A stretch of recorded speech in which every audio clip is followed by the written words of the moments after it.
Comes వెయ్యి స్తంభాల గుడి. ఎంత బాగుంది కదా అసలు, లోపల స్కల్ప్చర్ స్ట్రక్చర్ అంతా చాలా బాగుంది.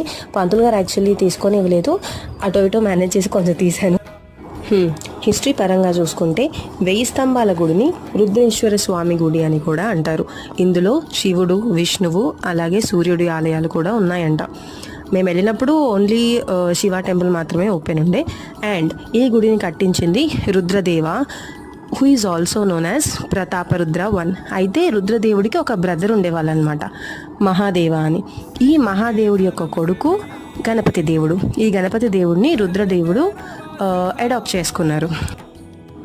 తెలుగు వారందరినీ ఒక దగ్గరికి చేర్చి, అంటే ప్రజెంట్లీ తెలంగాణ అండ్ ఆంధ్రప్రదేశ్ని రూల్ చేసిన కింగ్ ఎవరైనా ఉన్నారు అంటే అది గణపతి దేవుడు. అది కూడా 63 years, and he is the father of Rudramadevi. ఈ రుద్రదేవ ఒక టైం పీరియడ్ వచ్చేసి 11